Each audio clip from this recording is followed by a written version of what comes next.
so much for tuning in one more time to the Five Star Realty Podcast. This is your host, Camila, your favorite host from MCN Marketing Firm. And today I have a very special guest, someone that knows me since I was 14 years old, and I had the pleasure to work in one of his restaurants. Let's give it a applause for Esaul Oh, Rodriguez. thank you. Thank you very much. Thank you for inviting me, Camila. It's a pleasure to be here. I listen to your podcast all the time at Five Star Realty, and I'm very amazed at the good work you guys do. Thank you so much for coming all the way from Stanford, making that drive all the way here to Hartford. It's a pleasure to have you. And Saul, as you know, this podcast is very meaningful because we bring guests that are going to bring a lot of value for those that have a dream and maybe see it very far away. We know that you are from Unión de Tula, I am. Jalisco, Yes, yes, who breathes gastronomy. yes. I have read that you have a very extended family that they all own over 400 restaurants in the United States. What was it growing up in the environment, and what point do you decide you were going to mark your own history here in Connecticut? Well, yeah, I think I was kind of destined to be in the restaurant business. When I was little, I didn't really. I wanted to be like an attorney when I was Oh, little, wow. and I was never really into the restaurant business because I grew up in a small town, cattle ranching. My father grew corn and sugar cane and all those things. But in as I was growing up, a lot of people from my hometown they were immigrating to work in the United States, Mm, and most of those people were immigrating to work in restaurants. And a lot of the restaurants that came to work, the people from my hometown came to work, were owned by some part of my family, uncles, distant oh, cousins really? in California. And so everybody started to come in. As people started to coming in, they started opening, learning the business, and opening their own restaurants. So now, at least 400 Mexican restaurants in the United States owned by people from my hometown, which is very amazing. And you owned? I own 8 restaurants in Connecticut, Puerto Vallarta. Yeah, best Mexican restaurant. I'm sure if you are listening to this podcast, you might have heard of it or you have been already there. And if you have not, please stay until the end of this episode because he has a very important announcement to make for April 21st. Yes, yes. Okay. So in 1999, you decided to take a leap of faith and you risk it by covering an old German restaurant Yes. into the first Puerto Vallarta restaurant. Tell us a little bit about that. Well, the history goes a little behind before that. I opened my first restaurant when I was 21 years old in Oregon. So Oh. by the time 1999 came, I already had my restaurant for several years in Oregon. I wanted to expand my restaurant, the one that I had in Oregon. So there was not a lot of opportunity in Oregon because Oregon is a big state, but not a lot of population, and I wanted to grow. So I started looking around different states where I can open my restaurant. So without knowing anybody, I came to Connecticut. I did some research, and I find out that Connecticut had one of the highest per capita in the United States back in it still does. Mm-hmm. And back in then I said, well, I gotta go check it out. So I flew to Connecticut without knowing anybody and started searching for locations and see, if there was a good area for me to open a restaurant. So, what age do you immigrate to the United States? 17 years old. 17. And Yeah. by 21 I opened my first restaurant when I turned 21 in Oregon. in Oregon. And so there was not much opportunity. You said, hey, you know what? Why Connecticut? The thing is, because it has a lot of money, it has the highest per capita. In that time, it had the highest per capita in the United States per person. So I said, well, if I wanted to do well Mhm. and I wanted to expand and I want to grow, I got to go to a place that it has money and it has opportunity. So just by the sense that people make good money in Connecticut, the opportunity is here. Of course, very high cost of living and other things, but Mhm, mhm. but I didn't know that too much. And I said, well, I gotta go check it out. So I took a leap of faith and kind of flew up to here So that was your first Puerto Vallarta in Connecticut. Yeah, in Connecticut. So Puerto Vallarta started in Oregon. I started in Oregon in 1991, and then 1999 I came to. How you came up with that name, Puerto Vallarta? Well, Puerto Vallarta is a city, is a coastal city in Mexico, which is very close to my hometown. Mhm. And uh, I didn't know very much about marketing, so I tried to figure out what should I name the restaurant. So I named it Puerto Vallarta because people kind of associate those names with Mexico. Mhm. You know, maybe if I knew better, I probably had my own different name. But Would you change it now? nah, it's too No, late for right? now. Too late for now. But I thought it was a great idea at that time. You are in association with brothers. I am association with one of my brothers. I own the eight, but I have a brother who is a partner in two restaurants with me. I had the very much honor to be one of his employees many years ago. This is, oh my God, back in 2009, 2010. I was the guacamole girl for the Middletown location. And you guys were the first industry that gave me a chance to actually work in the United States when I had my papers. And I will never forget my first job. And this was my first job. And then I moved on Mhm. to be the hostess. And my dream was to become one of the servers. But it was very competitive because, of course, I was little and I had to go to school. Yeah. But I will never forget the times that I worked at Puerto Well, thank Vallarta. you for working for us. Thank you. Thank you for your stay over there And that time. here, after what, 20 years, 18 years, Hmm. I have the CEO owner next to me doing this podcast. Let's talk a little bit about culture versus business. Yes. Many Latino entrepreneurs want to open a food business. A lot of people want to open a food business, especially the Latino community. What is different between knowing how to cook delicious and knowing how to manage an empire of hospitality? Well, I think cooking is only one element of the business. The restaurant business is a hospitality business, and you have to be a good marketer. You have to cook good food. You have to be a good host, serve people well. You have to know how to treat people. You have to know how to be consistent, how to be creative. There is a lot of elements that the restaurant encompasses to make it successful. So just cooking good food is not enough. You had Mm. to find a good location. You had to find a good rent. You had to find a good team. You had to create a good team. You had to create a good culture in order for the business to be successful. And you said something very important. You said, hey, when I thought about the name, I thought about bringing in that culture in Mexico to make people feel like they are in Mexico, right? Puerto Yes. Mhm. Vallarta. You have over 30,000 followers on Instagram. Yes, we do. Yeah. Very Thank you. Thank you for the impressive. followers. Yes. Very impressive. How do you manage to turn Puerto Vallarta from just a restaurant, just another Mexican restaurant, to a memorable experience? Because that's what you guys stressed about a lot now that you open Stanford. It's all about the experience. How you manage to turn that? The thing is that for so many years, I can say that it was very easy to do business and easy to make money for so many years. After COVID, I find out that the whole business changed. People before eat, if you had good food, it was enough. People and the prices of food and employment and the minimum wage and the cost of goods, but really, pretty low. It's not high. After COVID, everything changed, and the way people go out and why people go out uh, is different now than it used to be. Mhm. So now we have to create a new format that uh, is about experience. Now, having a good service and having good food is not enough. It has to be a good environment. It has to be experience. It has to have meaning. And we're looking for about the sources. We're looking about the quality of food. We're looking about the quality of ingredients, the quality of products.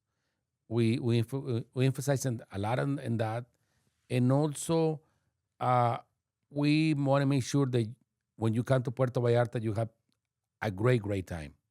Yeah, not just eating food or having service.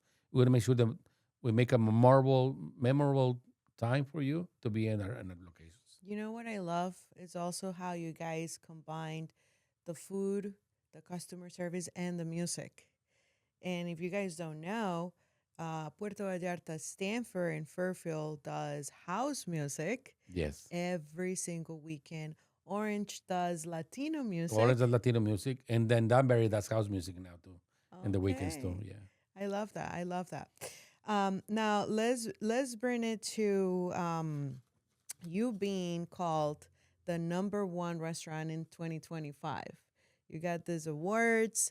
You've been operating for over 30 years. Yes. And how you guys, after 30 years, you still be called number one restaurant. How you guys managed to do that? Well, I think it's before. Uh, we never project ourselves. The business.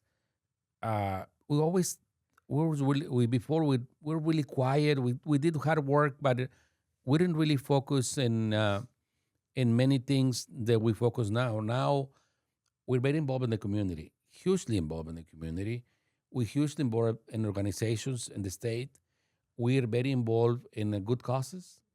And also, Yes. our mission of Puerto Vallarta is to elevate the offer of food in Connecticut to another level, to bring talent and showcase their craft, but also to have customers experience another level of food that many they never have. Never have. There is a lot of people that never have experienced this level of food.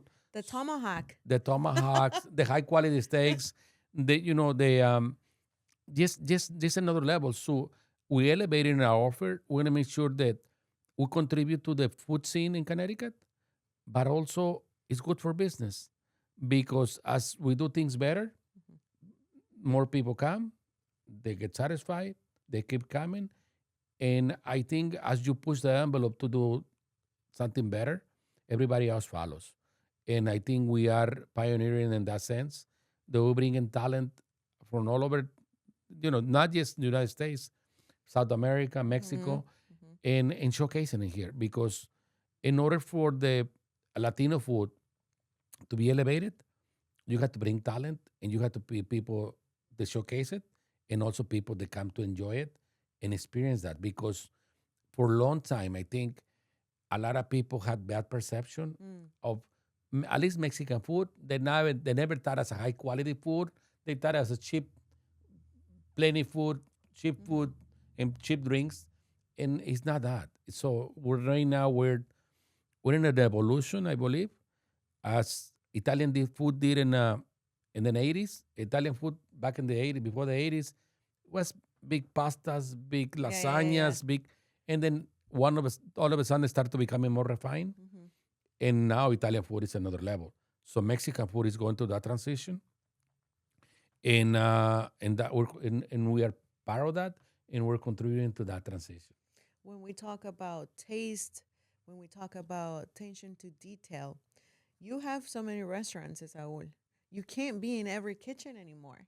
How you guys manage to train your team for the food to taste the same in every single location? And that's something I admire so much because if I'm in Stanford, but I live in East Haven and I don't know, I want a tortilla soup. I know Orange is going to do the same exact job that Stanford does. How you guys manage to do Well, that? training. We train a lot. We train people a lot. We train customers. We train employees a lot. Front of the house, back of the house, inconsistency. It's all every day. Every day is work, and every day is training. We have systems in place now. We have a lot of technology that we use. So we have a lot of systems and checkpoints. Every employee has to follow every day, Mm-hmm. and that creates the consistency of the product, and also, uh, making sure that we supervise. Everything has to be supervised, taste, and make sure that we're trying to improve it. Even though we've been cooking the same way for so many years, we always look for ways to improve what we do better, Mm-hmm. because everything can be better in the world. Anything can be. I believe that everything can be improved. So we're trying to improve every day. I love that. We are on the cups of the third anniversary in Stanford with the chef's friends. event on April 21st. Yes. Tune in here, my people, because this is about to get twisted. Why do you decided to invite other renowned chefs instead of doing it yourself? Because, our mission to Puerto Vallarta is elevating the food scene in Connecticut. And by elevating, I think it creates a new paradigm of how food is. And we want to make sure our mission is to bring talent and show the talent to showcase their craft. And in order for us to bring talent, we have to do events that our customers are able to experience and to have a great time. And by that, I love food. I love the restaurant business, and it's having somebody flowing from Guadalajara, or we have somebody coming from Lima, Peru, and have another chef from Washington D.C., another chef from New York City. It's just, I think, Latino food or Mexican food or Hispanic food, it's never been showcased in this way. And we're taking this advantage of showcasing it because I think for so many years is the perception of Latino food is never been great in Connecticut, maybe not in even the United States, and that is changing. And we're part of that trend. And we want to make sure Nice. that we take Latino food or Mexican food to another level in the next few years. Yes. And I love the fact that you are giving the opportunity for the community to be able to experience, I'm going to say, a Michelin starred chef. Yes. We're going to get a little bit more in deep about learning each of them that are coming. But I wanted to ask you, when we talk about community, what has been the most rewarding experience or moment you have experienced with the Stanford community? Well, I think what I find out in the Stanford community, I live in Connecticut for 26 years, 27 years, and it's another world. Stanford is like a little New York. It's very Yes. diverse. It's very economic, high economic income. People love food. People love to travel. People are very open to ideas. They're open to different things, and because they're exposed so much to New York City because right next door, it was easy for me to do what I'm doing because the idea that I had it for a long time. I just never had the place or the time and the place to do it because I had this idea for like 10, 15 years. I just never had the opportunity, I think, because either the locations didn't fit in or the connections or the customers or the timing. Now I'm in a different time zone in my life. I'm able to do those things, and I'm in a mission too, because one of the things is in the food scene in Connecticut, I went to get my award this in December. Less than 1% of the people, there was 1,500 people. Less than 1% of the people that went to the event, Hispanics. Less than 1%. In the Connecticut, 40% of the people that work in the hospitality business are Hispanic. 40%, almost half. Wow. So there is a disconnect Yeah. Big, in huge, in representation huge. in the food scene in Connecticut and the higher levels. So my goal in the mission of Puerto Vallarta is to be a vessel and to have the opportunity for chefs to showcase their craft in my locations, in my restaurants, so we can push together and elevate the food to another level.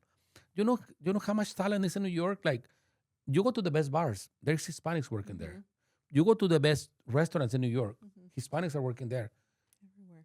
but they never get invited. They never get invited to do collaboration. I don't know why.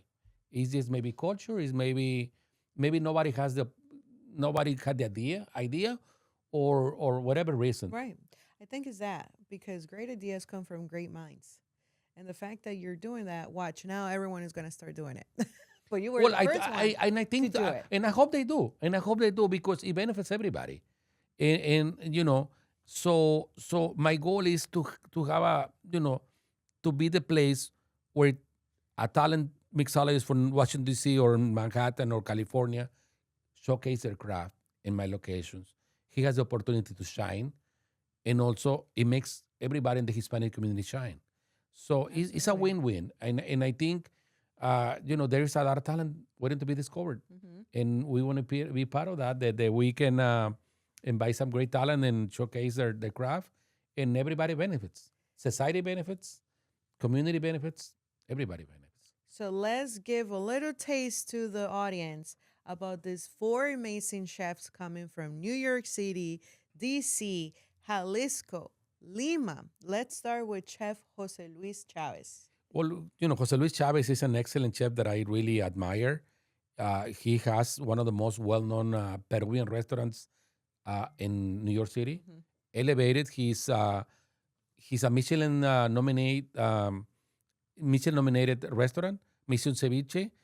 I've been to his restaurants many times, and I love his food, the presentation, and the way that they serve and what they do in the community in New York is at another level.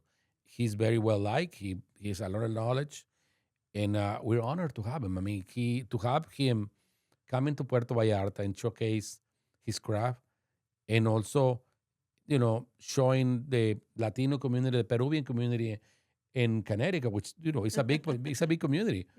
Yeah. And have him there and showcasing his craft was such an honor. You know that I thought, well, my friends always made me think that the best ceviche, Peruvian ceviche, was in Miami, Ceviche 105. Have you Hmm. heard of them? I heard about yeah. But then you come and tell me, no, it's Mission Ceviche in New York. Well, you have to go check it out. It's a great place. I've been there. I have phenomenal experience, and this guy knows how he. I mean, he's like the Peruvian food or the high level. Mhm. In the way they execute, they do table size ceviche in Oh, their mission ceviche. It's phenomenal. I mean, doesn't get any better, I see your fresher and better than stories. that. So it's really great, and we're such an honor to have such a high talent coming to our location to do that. Amazing. You guys got to check it out. Peruvian people, come on board. Tickets are almost sold out for real. We will be leaving all the information for the tickets in this reel, in this YouTube episode as well. Now, let's go with Chef Tatiana Mora from Mita, DC. Yes, Tatiana Mora is they own a restaurant and they're Michelin star chefs. Okay. They own a restaurant, vegetarian restaurant in Washington D.C. They're very well known. It's an honor to have them because 20 years of international experience. a lot of experience. They have worked in the best restaurants in Europe and all over the United States. They have a lot of knowledges. And to have them come in and do a collaboration with us, I mean, Michelin star chef. There's not a lot of Michelin star chefs. No. To get somebody with that talent and that caliber to us is an amazing experience. And it's not amazing just for Puerto Vallarta, for us, but for our customers to come and try, an 8 course dinner at Puerto Vallarta and have an amazing time. You have to come. You have to come. You are vegetarian? You have no excuse.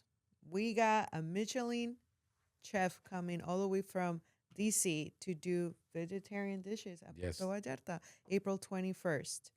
Okay. You know what this reminds me, Esaul? Have you seen Chef's Table in Netflix? Yes. And how, and Mhm. how they interview Michelin star chefs all around the world? And you bring that in Connecticut, it's like, I don't have to travel anymore. It's never been done. What Puerto Vallarta is doing right now, even with a video dinner series, it never been done. Nobody does an event to a level that we do. Is so because we combine culinary experience with entertainment too. So this is a whole holistic experience, Yeah. and that's and as we do more events, we're creating the events in order to make them better and better and better. Yeah. So anybody in Connecticut who likes to have great food and wants to experience great Hispanic hospitality, please Yes. come and check us out. Yeah, yeah. And they not only do this event on April 21st, they do every month. You do We do it the, every 6 to 8 weeks. We do okay. events now, in full house all the time, and we're such an honor. I mean, really, right now, the every events we learn so much that makes our company and our restaurant much better.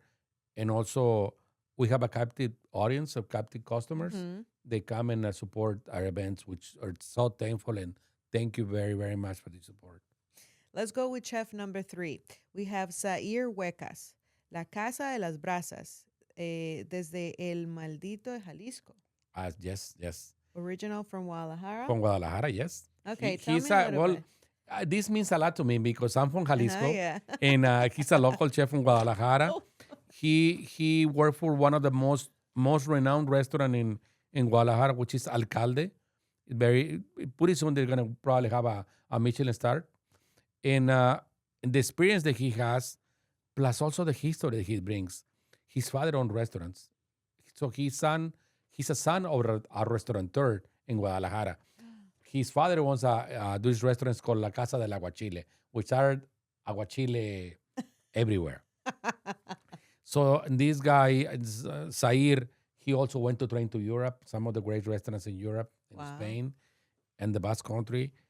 And also he developed himself a lot in Guadalajara. And Alcalde was one of the most renowned restaurants.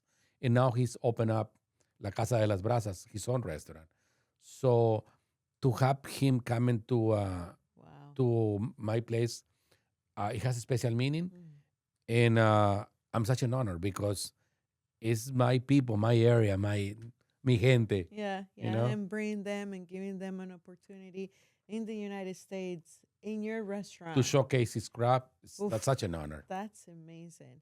And we have Anthony Ramos. Anthony Ramos is a chef from he's flying coming from Lima, Peru. Wow. He has worked in one of the most talented chefs in Peruvian chef. Peruvian chef with guys with some of the Michelin star chefs. He has a lot of experience. We are very eager to meet him and to see his showcase his craft. It's just an amazing Wow. experience. So you're going to have Peru in the house. We're gonna have two Peruvian chefs, one Venezuelan and one Mexican. That's And plus the executive amazing. chef was Mexican too. So two Mexicans, one Venezuelan, two Peruvians. Well, I'm Colombian. You better bring one Colombian chef. I hope so. I that's our goal too. Our goal actually is to do that because Connecticut is very diverse. So our goal is to bring chefs from different areas where a lot of population in Connecticut lives. Like, we have a lot of Ecuadorians too. Mhm, Eventually, mhm. we want to help Oh, yeah, bring an right. Ecuadorian. We have a lot of Dominicans. Maybe bring a great Dominican chef from Dominican Republic.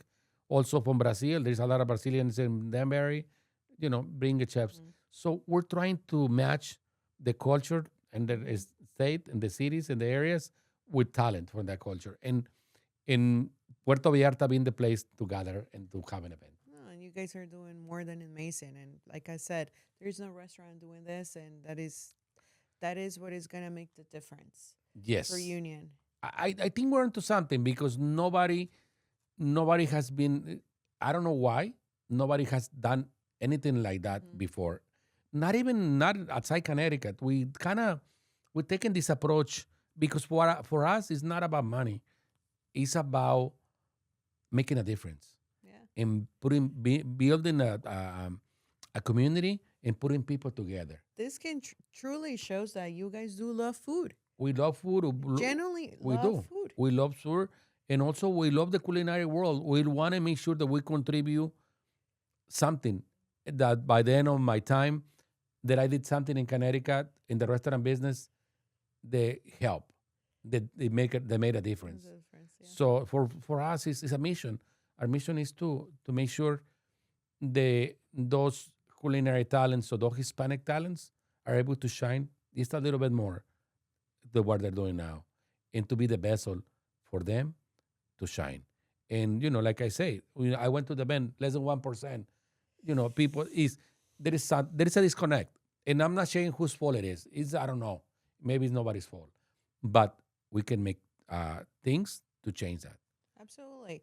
Now, you already got a little bit of a bio from each chef that is coming in, but if you like drinks and cocktails, they're also a very special mixologist. Yes. What's his name? Where he coming from? He's coming from New York City. He's a Mexican talented mixologist. He comes from this restaurant. It's called like the Ophelia. Very well known place in Manhattan, and we're so excited because he's those people that love making craft cocktails and taking to another level. He's gonna make these great cocktails. They're very time consuming, but the drink blows your mind. So we're so excited. So if you're a drinker and you're looking to be a little bit extra happy that day, they also have an upgrade package where you can get the drink package and experience this amazing mixologist. Now, let's do rapid questions here. Yes, So yes. we're fortunately ending the episode pretty soon, but let's see.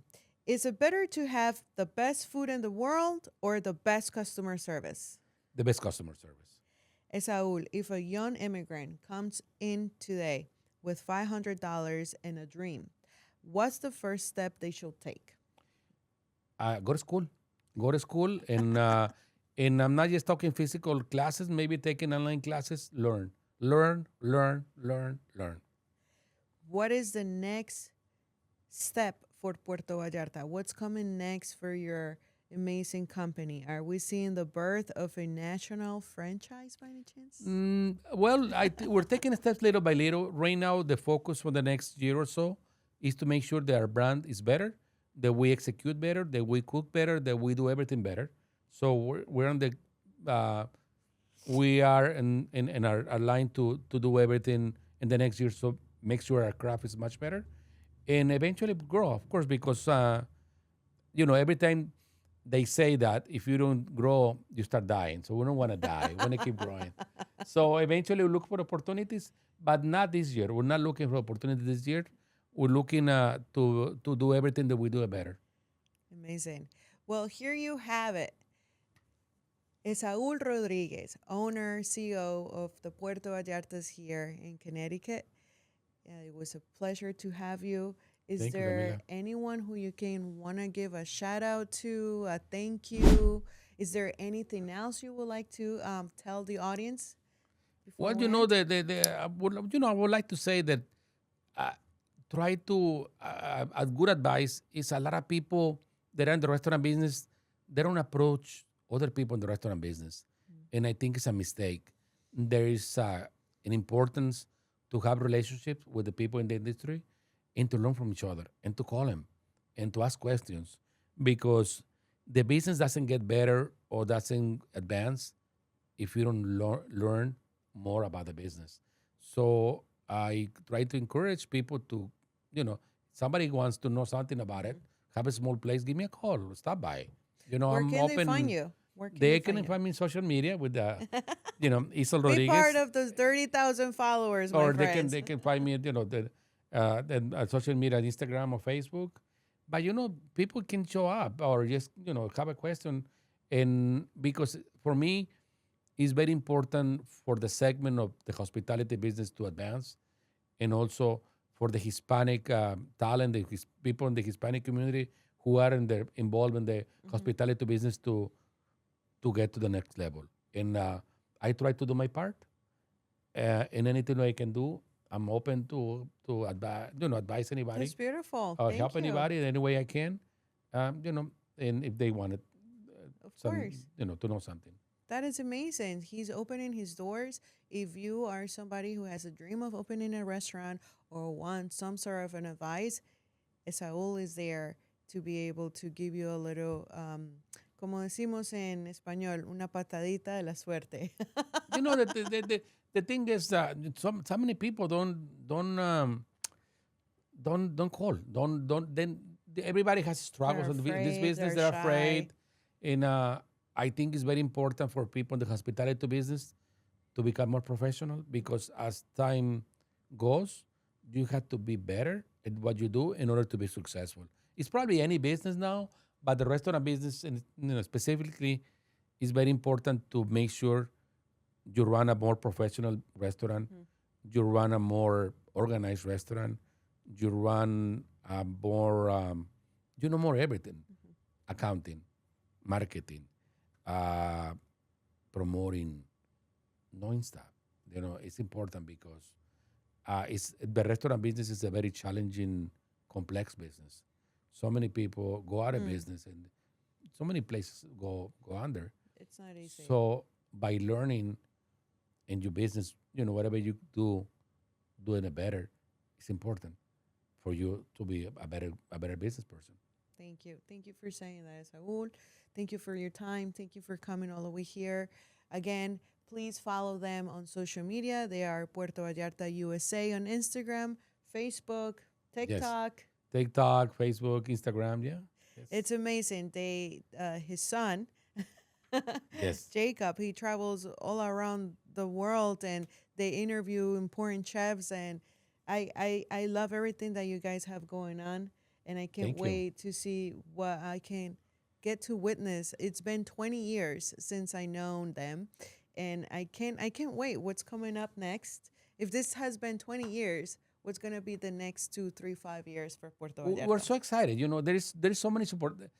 As time goes, I see so many opportunities, and I'm excited about because I enjoy it too. I enjoy what we do, Yes. and I get excited. You know, so you know, and instead of being tired of the rest of the business, I'm You probably want more? I'm it's probably one of the times that I'm more excited Yeah. than ever. The things that we're doing and things what's going on in the culinary world and how everything is changing. So I'm very happy, and you know we have a lot of energy, and I'm glad my son Jacob is involved in Yes. helping me to achieve those goals, and we're going He's for it. awesome. Shout out to Jacob. Shout out to Jacob. Well, thank you very much for tuning in to one more episode here at Five Star Realty Podcast. This is Esaul Rodriguez, owner Puerto Vallarta Restaurants here in Connecticut, and your host Camila from MCN Marketing Firm. Check out this episode. If you liked it, please comment, share. If you need to get in hold of him, he has open doors for you guys. Thank you very much. We'll see you in the next episode. Bye bye. Thank you.